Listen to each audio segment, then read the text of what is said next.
자, 리더십에 대해서 여러분과 함께 연구해 보도록 하겠습니다. 자, 먼저 연구 문제인데요. 리더십을 한마디로, 한 단어로 정의한다면, 그리고 리더십 하면 가장 먼저 떠오르는 인물이 누구인지 한번 여러분과 대화를 나눠보도록 하겠습니다. 자, 리더십이라고 하는 말은 그 앵글로색스너 레단이라고 하는 말에서 나온 것인데, 이 말은 이제 to go라는 그 움직임을 나타내는 동적 성격을 의미한다라고 하는 것입니다. 그래서 어원적으로 봤을 때 리더십이라고 하는 것은 그 역동적이고 진취적으로 이끌어가는 그 파워다라는 것이고요. 리더는 앞질러 나가는 사람, 선두자요, 안내자의 역할을 동시에 하는 사람이라고 정의할 수 있겠습니다. 자, 리더십의 어원은 무엇인가? 어원적인 의미, 리더십의 어원적인 정의, 결국 리더의 정의를 선두자와 안내자라는 말로서 서두를 여러분과 함께 나눠봤는데요. 그런데 가장 바람직한 리더는 어떤 리더십을 발휘하는 사람인가? 뭐 이것을 우리가 이제 연구하는 입장에 있지만 이것이 쉽지 않은 일입니다. 왜냐하면 리더십에 대해서 많은 사람들이 매우 다양한 관점과 다양한 그 리더십을 이야기하고 있기 때문입니다. 자, 그러면 우리가 미래교회에 필요한 영적 리더십의 유형은 어떤 것인가 하는 것을 살펴보고자 합니다. 자, 먼저 리더십의 개념에 대한 것인데요. 리더라고 하는 그 용어가 과연 언제 등장한 것인가 하는 내용이 되겠는데, 리더십에 관한 다양한 정의들은 1950년대와 1960년대가 지나면서부터 우리들에게 소개되기 시작한 것입니다. 리더십에 대해서 굉장히 많은 정의들이 있는데요. 어떤 학자에 의하면 100에서 200가지가 넘는다고 해요. 중요한 몇 가지만 여러분과 함께 나눠보도록 하겠습니다. 조직 구성원들로 하여금 공동 목표를 달성하는 데 따라오도록 영향력을 행사하는 것이다. 자, 그 다음에 두 번째 보면은 어떤 목표나 목표 달성을 지향하도록 의사소통 과정을 통해서 개인 간의 영향력을 행사하려는 시도. 제가 이제 그 빨간색 그 칼라로 이렇게 중요한 부분을 표시를 했는데 마침 목표와 영향력 부분이 공통 부분으로 지금 표시되어 있습니다. 자, 그 다음 정의를 봐도 목표 설정과 목표 달성을 하도록 집단 행위에서 영향력을 행사하는 과정이다. 자, 그래서 지금 일목요연하게 이렇게 정리되어져 있는 정의를 보면 목표나 영향력이 공통 분모가 되겠습니다. 이에 반해서 리더에 대한 정의를 한번 잠깐 살펴보면요. 타인을 통솔하는 데 필요한 기술이다. 기술을 소유한 사람이다. 집단의 임무를 수행하는 데 있어서 효과적인 변화를 만들어내는 사람이다. 이상에서 살펴보았듯이 리더십과 리더십을 행사하는 리더에 대한 정의는 대단히 많고 대단히 다양하다라고 하는 것입니다. 그런데 이제 공통적이고 분명한 사실은 어느 집단이 목표를 가지고 발전해 나가려면 리더십을 가진 그 리더의 역할이 중요하다라고 하는 것입니다. 교회 공동체도 교회 성장에 있어서 목회자나 평신도 지도자의 그 리더십은 매우 중요한 영향력을 미친다라고 생각할 수 있겠습니다. 그렇기 때문에 리더십이라고 하는 것은 조직에 대해서 생동감과 발전의 원동력을 넣어주는 매우 중요한 행동이다라고 우리가 설명할 수 있겠습니다. 자, 연구 문제인데요. 여러분들이 알고 있는 그 리더의 이름을 한번 구체적으로 언급을 해보고 그 사람의 그 리더십의 유형에 대해서 한번 의견을 나눠보도록 하겠습니다. 자, 이제 리더십의 유형에 대한 문제인데요. 리더십의 유형에 대한 그 견해도 아주 다양합니다. 간단하게 권위주의형, 보수주의형, 민주주의형, 자유주의형, 무간섭주의형 등의 이렇게 5가지로 나누는 방식도 있겠고요. 또 다른 관점에서 보면 방임형, 민주적 참가형, 조작적 고무형, 호의적 독재형, 독재적 관료형, 뭐 이렇게도 분류할 수가 있겠습니다. 자, 그 다음에 역사 속에 나타난 지도자의 유형을 한번 9가지로 분류해 봤는데요. 첫째는 체력적 지도자. 이것은 이제 원시 시대에 있었던 그 유형이 되겠고요. 체력적으로 강한 사람이 약한 사람을 지배했다라고 하는 내용이 되겠고, 두 번째는 세습적 지도자형입니다. 세습 왕정 시대에 있었던 그 리더의 형태가 되겠고요. 세 번째는 가부장적 리더다. 그래서 남성 우월주의와 남성 사회에서 있었던 그런 리더의 형태가 되겠고, 네 번째는 금융적 리더의 모습. 이것은 이제 돈과 관련되어서 획득된 그 리더의 모습을 이야기하겠고요. 다섯 번째는 전문적 리더의 모습입니다. 이것은 기술이라든가 학문상에서 남보다 뛰어난 점으로 인해서 자연적으로 그 분야의 리더가 되는 형태가 되겠고요. 여섯 번째는 기능적 리더의 모습입니다. 이것은 어떤 기술에 대한 실기적인 지식이나 경험이 많은 사람이 리더가 되는 형태가 되겠습니다. 일곱 번째는 선택된 지도자가 되겠는데요. 선거에 의해서 채택된 그 리더의 모습이 되겠습니다. 여덟 번째는 카리스마적 지도자, 카리스마적 리더의 형태인데요. 비범한 품이나 언행으로 인해서 개인이나 대중들이 자신도 모르게 압도당하는 데서 이루어지는 그 리더의 모습이다라는 것입니다. 마지막 아홉 번째는 창조적 리더의 모습입니다. 이것은 어떤 사람이 하나의 단체를 임의로 조직해서 그 조직체의 지도자가 되는 것을 말하는데요. 목회 리더십의 유형을 교인 수에 따라서 분류한 방법이 있어서 여러분들에게 소개합니다. 첫 번째는 노동자형입니다. 이것은 이제 무엇이든지 자기 혼자 다 해야 된다라고 하는 그런 형태가 되겠고요. 그 다음에 두 번째는 조장형입니다. 분대장과 같은 유형으로서 2명에서 65명까지를 이끌어갈 수 있는 그런 형태이고요.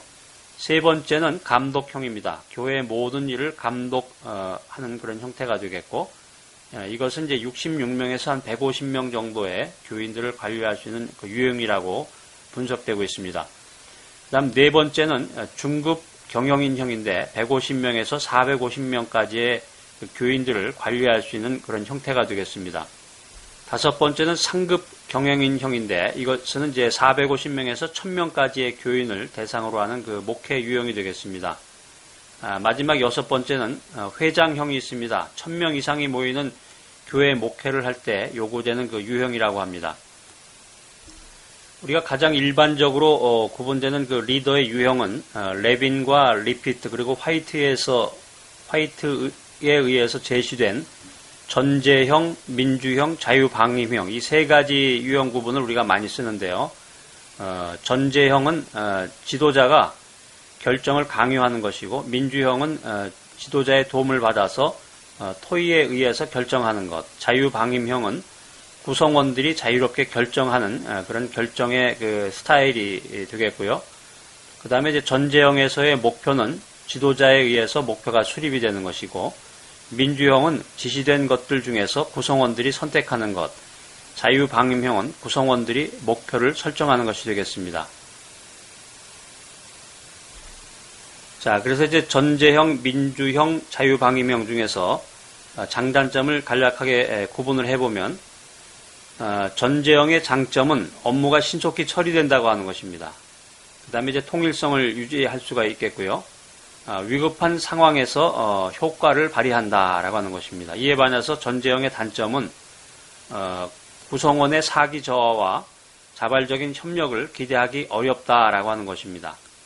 또 지도자 자신도 피곤하고 의사소통의 결핍으로 구성원들 간의 갈등이 조성될 수 있다라고 하는 것이고, 이에 반해서 민주형의 장점은 집단 활동과 목표에 대해서 구성원들이 최대한의 적극성을 가지며 욕구가 만족될 수 있다라는 것입니다. 더 나아가서 리더 자신이 구성원들로부터 인정받을 수 있다라는 장점을 갖는데요. 민주형의 단점은 인원이 많을 경우에 의사결정 시간이 많이 걸리고 긴급사태가 발생했을 때 위기대처 능력이 떨어진다라고 하는 것입니다. 또 자유방임형의 장점은 고도의 지적 능력과 지혜를 갖춘 집단에 적절하다라고 하는 것입니다. 그래서 전문화, 세분화 등 조직의 특수성으로 지나친 간섭보다는 자기 의사에 일임하는 집단에 적합한 것이 자유방임형이고요. 자유방임형의 단점은 집단 규율의 그 일관성을 유지하기가 힘들다라고 하는 것입니다. 또 반목과 갈등이 생길 수 있다라고 하는 것이 단점이 되겠습니다. 자, 이상에서 살펴본 전제형, 민주형, 자유방임형 중에서 어떤 유형이 좋은 것인가 하는 질문에 대해서는 확실한 답을 내릴 수는 없습니다. 주어진 상황이라든가 조건에 따라서 적절한 유형으로 변형시킬 수 있는 상황적 리더십을 개발하는 것이 바람직한 것입니다. 자, 그럼 이제 성경에 나타난 리더십을 한번 하나씩 살펴보도록 하겠습니다. 먼저 구약 성경에 나타난 리더십인데요. 구약 성경은 그 리더의 이미지를 머리라는 단어로 주로 사용하게 됩니다. 머리라는 단어는 이제 집단의 어른이라는 그런 개념으로 흔히 사용이 되었는데 조상이라든가 족장이라는 의미로 사용되어져 있는 것을 우리가 성경에서 발견하게 됩니다. 이제 리더라는 의미로 사용되기도 했습니다. 학술적으로 우리가 머리의 구약적인 개념을 연구해 보면 왕이라든가 수령, 장관 이런 의미를 갖게 됩니다. 결국 이제 구약에서의 그 리더의 개념은 지도자가 권위를 소유하고 있고 대표자로서의 역할을 담당하고 집단 가운데서 모든 일을 앞장서서 주관해 나가는 자다라는 것을 우리가 알 수 있겠죠. 자, 연구 문제인데요. 구약을 대표하는 사람 중에 한 사람인 모세에 대해서 여러분들 한번 의견을 나눠봤으면 좋겠습니다. 모세는 누구인가? 자, 구약 성경에서 가장 대표적인 지도자의 예로서는 이제 모세를 들 수가 있는데 모세는 하나님으로부터 소명을 받은 리더였다는 그런 특색을 가지게 됩니다. 그래서 구약에서 지도자의 개념을 잘 가지고 있는 그 리더의 모습이 모세다라고 하는 것인데요. 모세 휘하에는 20세 이상의 장년만 60만 명이 있었다는 것입니다. 남녀노소를 모두 합치면 약 200만이 넘는 거대한 집단을 통솔했던 것이 모세였습니다.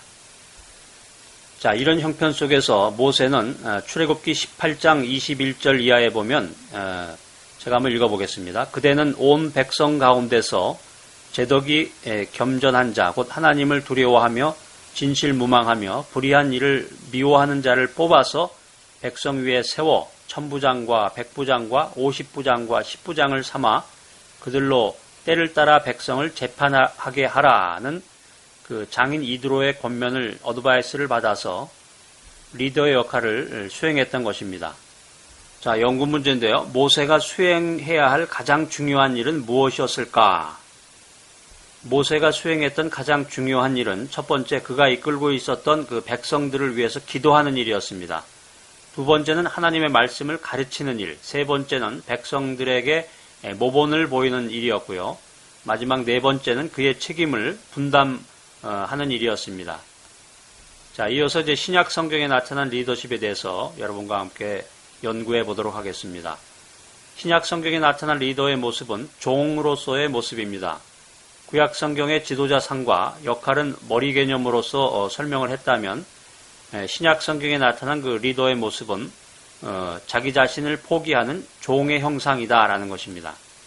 성경에서 종이라는 말의 정확한 의미는 노예입니다. 종이라고 하는 것은 자기 소유가 없고 주인의 권세하에서 조직의 일부로 주인의 필요에 따라서 사용이 되어지는 존재다라는 것이죠.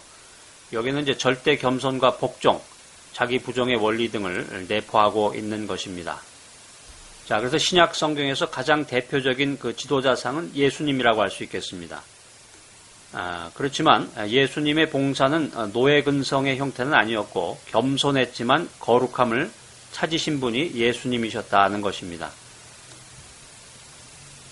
구약에서 이미 이제 예언된 바인데요. 여호와의 종이라는 개념으로서 설명이 되어지고 있는데 이사야서 42장 이하에 보면 여호와의 종은 선지자, 제사장, 왕으로서의 세 가지 특성을 가지고 있음을 우리가 알 수 있습니다. 예수님은 여호와의 종의 직분을 가지고 위로는 하나님의 뜻을 복종하기 위한 종으로서 그리고 아래로는 인간을 섬기려는 종으로서의 지도자의 모습을 보여주셨습니다. 예수님은 하나님을 향해서 절대적인 복종을 나타내셨고 겸손을 보여주셨고 자기 부정의 모본을 우리들에게 보여주신 것입니다. 예수님께서 종의 모습으로 봉사하신 것은 인류에게 구원을 베푸시기 위한 목적 때문이었는데 다시 말하면 전도라는 분명한 목표를 갖고 계신 분이 예수님이셨습니다. 또 이 목표를 달성하는데 초점을 맞추신 분이 예수님이셨습니다. 결론적으로 성경에 나타난 리더십은 머리와 종의 개념이다라는 것입니다. 자, 연구 문제인데요. 구약 성경이 제시하는 머리라는 개념으로서의 리더십의 특징은 무엇인가?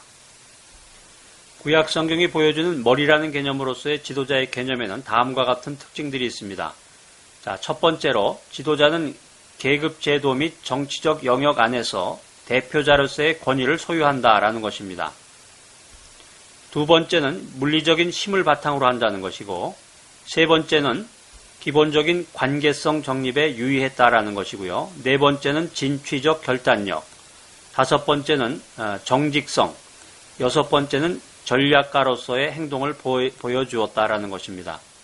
자, 이상이 구약 성경이 제시하는 그 머리라는 개념에서 우리가 살펴본 리더의 개념이었고요. 자, 연구 문제인데요. 신약 성경이 제시하는 종이라는 개념으로서의 리더십의 특징은 무엇인가?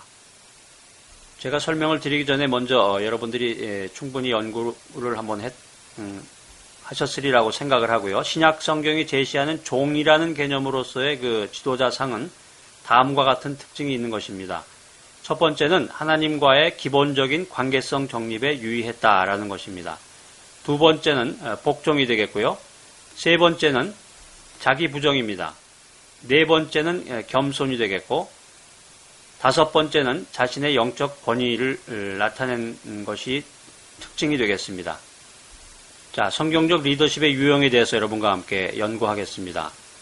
연구 문제로 성경적 리더십과 일반 리더십이 다른 가장 큰 특징은 무엇일까 하는 것을 여러분들이 한번 생각해 봐 주시기 바랍니다. 자, 성경적 리더십이 일반 리더십과 가장 다른 큰 특징은 그것이 영적 리더십을 갖는다라는 것입니다. 일반 리더십에서는 자연적인 자질들로만 구성되어 있지만 성경적 리더십에는 자연적인 자질 외에도 영적 자질이 융합되어야 한다라는 것입니다. 따라서 스피리추얼 리더십은 성경에서 취해야 된다라고 하는 것이죠. 성경적인 출발점이 중요하다. 성령의 충만과 능력을 받은 인격체가 되어야 된다라고 하는 것입니다. 성경에는 머리로서의 지도자와 종으로서의 지도자 개념이 제시되어 있지만 양자가 동일하게 병행하는 그런 개념이라기보다는 머리로서의 구약적인 지도자 개념보다는 예수님께서 친히 보여주신 그 신약에서의 그 종으로서의 그 리더십의 모습이 더욱 진전된 형태라고 우리가 연구해 볼 수 있겠습니다. 성경적 리더십의 동기에 대한 부분인데요. 성경적 리더십의 가장 큰 동기는 무엇일까? 그것은 십자가에서 나타난 하나님의 사랑이다라고 하는 것입니다. 하나님께서 나를 사랑하신다라고 하는 그 사실이 그리스도인의 리더십과 봉사를 일으키는 근본 요인이 된다라고 하는 것입니다. 예수님은 이웃에게 베풀어야 할 그 사랑의 강도를 내 이웃을 내 몸과 같이 사랑하라고 말씀하심으로써 우리 자신을 사랑하는 것과 같이 남을 사랑하는 것을 그 정도의 표준, 강도로 내세우셨다라고 하는 것이죠. 그렇기 때문에 스피리추얼 리더는 하나님의 형상으로 지음받은 나를 사랑해야 되고 더 나아가서 다른 사람을 사랑하는 마음을 가져야 된다라는 것입니다. 자, 그러면 성경적 리더십의 방법은 무엇인가? 예수님께서는 성경적 리더십의 방법이 바로 섬김에 있다라는 것을 우리에게 보여주셨습니다. 그렇기 때문에 예수님의 본을 쫓아서 영적 리더는 그리스도의 종의 위치에 서야 된다라고 하는 것이죠. 로마서 1장 1절에 사도 바울이 자신을 예수 그리스도의 종이라고 표현을 했는데 이 표현은 사도 바울이 노예 근성에 따라서 자신이 종이 된 것이 아니라 그리스도의 은혜에 감격해서 자발적으로 예수 그리스도의 종이 되었다라는 그 표현을 우리들에게 보여주고 있는 것입니다. 종의 가장 결정적인 미덕이라고 하면 주인에게 순종하는 것입니다. 부득이함으로 하는 것이 아니라 자원하는 마음으로 기쁘게 순종해야 하는 것입니다. 그래서 예수님도 하나님의 명령에 따라서 십자가에 달려 죽기까지 순종하셨던 것입니다. 우리가 이러한 샘플을 사도 바울에게서도 우리가 찾아볼 수 있겠습니다. 이런 관점에서 본다면 스피리추얼 리더는 절대적인 순종으로 섬기는 종의 길을 걸어가야 된다라는 말을 우리가 할 수 있겠습니다. 자, 그래서 성경적 리더십의 원리는 예수님처럼 자신을 낮추고 섬기는 것이다라는 것입니다. 그 다음에 이제 성경적 리더십의 목표인데요. 성경적 리더십의 원리는 자신을 낮추고 섬기는 것에 있다고 했는데, 자, 그러면 성경적 리더십의 목표는 무엇이었을까? 예수 그리스도의 최후의 목표는 구속이었습니다. 예수 그리스도는 오직 한 가지 목적, 곧 사람들을 구원하기 위해서 이 세상에 오셨고 이것을 위해서 죽음을 택하신 것입니다. 이러한 구속적 리더십은 기독교적 리더십의 표상이라고 할 수 있겠습니다. 자, 그렇기 때문에 교회 지도자는 결코 자기의 이기적인 목적을 이루기 위해서 리더십을 사용해서는 안 된다라고 하는 것입니다. 스피리추얼 리더의 리더십의 목표는 그리스도의 목표와 동일하게 맞추어서 사랑을 가지고 섬기고 봉사해야 된다. 궁극적으로는 사람들을 구원으로 이끌어가는 영혼 구원의 사역에 최선을 다해야 된다라는 것입니다. 자, 그러면 성경적 리더십의 특성은 무엇일까 한번 이야기 나눠볼까요? 성경적 리더십의 가장 큰 특성은 본질적으로 그것이 영적이다라는 것입니다. 교회 지도자는 인격의 힘만으로 다른 사람들에게 영향력을 주는 것이 아니라 성령 충만의 은혜를 받아서 성령으로 말미암아 받은 그 능력으로 다른 사람들에게 영향력을 발휘해야 된다라는 것입니다. 그래서 스피리추얼 리더십의 필요 조건 중에 하나는 가장 중요한 그 필요 조건이라고 하면 성령 충만이다 이렇게 얘기할 수 있겠습니다. 자, 샌더스의 그 일반 리더십과 영적 리더십에 대한 그 비교 분석 표인데요. 일반 리더십은 이제 자기 확신이 되겠고 영적 리더십은 하나님 안에서의 확신이 되겠습니다. 일반 리더십은 사람들에 대해서 가장 잘 알고 있는 형태가 되겠고 영적 리더십은 하나님을 아는 것이죠. 일반 리더십은 자기 스스로가 결정하는 반면에 영적 리더십은 하나님의 뜻을 알려고 애를 쓰는 것입니다. 또 더 나아가서 일반 리더십은 야심적인 반면에 영적 리더십은 자기를 내세우지 않는다. 일반 리더십은 독립적임에 반해서 영적 리더십은 하나님을 의지한다는 것으로서 샌더스가 일반 리더십과 영적 리더십을 비교해 보았습니다. 자, 그런데 여기서 우리가 주의할 점이 그 지도자는 타고난 자질에 의해서나 성령의 능력으로 단순히 생산되는 것이 아니다라는 점이죠. 일반 리더십의 경우도 그렇지만 영적 리더십의 경우에서도 준비와 훈련의 과정이 필요하다는 것입니다. 그래서 영적인 교회 지도자를 훈련시키는 것이 지도자의 재생산에 있어서 매우 중요한 일이다라고 하는 것입니다. 자, 그럼 이제 연구 문제인데요. 영적 리더십에 있어서 필요한 준비와 훈련은 무엇인가 한번 여러분 연구해 보시기 바랍니다. 자, 이상을 이제 한번 정리해 보면요. 리더십이라고 하는 것은 어떤 집단의 활동을 역동적이고 진취적으로 이끌어가는 어떤 그 목표에 이르도록 하는 것이다. 이렇게 정의를 우리가 내렸는데요. 가장 널리 알려진 리더십의 유형을 구분하는 방법에는 전제형, 민주형, 자유방임형 이런 구분을 우리가 생각해 보았습니다. 그래서 이 중에서 이제 어떤 것이 우월하다라고 단정했던 것이 아니라 장단점을 우리가 살펴보면서 주어진 상황하에서 효과적으로 리더십 유형을 달리 적용해야 된다라는 이야기를 서로 나눈 것이 기억이 납니다. 그래서 이제 리더십의 유형은 집단 내 구성원들의 성숙도에 따라서 상황적으로 적용되어져야 된다는 것이죠. 그래서 리더는 구성원들의 그 성숙을 강화시켜 나가야 되는 것입니다. 그 다음 이제 성경에 머리라는 개념의 구약적 리더십의 개념과 종이라는 개념의 신약적 리더십의 개념에 대해서 우리가 한번 살펴본 적이 있습니다. 그리스도는 교회와 세상의 머리이시지만 세속적인 왕이나 통치자들과는 다르게 종으로서의 왕권을 수행하셨습니다. 그렇기 때문에 성경적 리더십의 표준적인 모델은 왕이요 또 종이신 예수님에게서 우리가 찾아볼 수 있는 것입니다. 흔히 요즘에 이제 이러한 모델을 지칭해서 서번트 리더십이라는 표현을 사용하고 있는데 서번트 리더십이 가장 성경적이고 이상적이고 현실적인 모델이라는 주장입니다. 머리이지만 군림하는 계급적인 머리가 아니라 십자가의 사랑의 정신으로 종으로서 섬기는 그 리더십의 모습이 예수님이 몸소 보여주신 성경적인 지도자의 상이라는 것이죠. 그리고 앞으로 우리 미래 교회에도 요청되는 그 영적 지도자의 그 모델이라고 할 수 있는 것입니다. 그래서 서번트 리더십, 머리와 종이 되는 그 리더십의 궁극적인 목표는 구원입니다. 사도 바울이 에베소서 4장 12절에 기술한 바와 같이 이는 성도를 온전케 하며 봉사의 일을 하게 하며 그리스도의 몸을 세우려 하심이라. 말씀에서 우리가 생각해 본 대로 교회 지도자는 복음으로 영혼을 구원하고 교회를 든든히 세우고 하늘나라를 확정하는 사역을 위해서 성령 충만을 얻어서 헌신해야 된다라는 것입니다.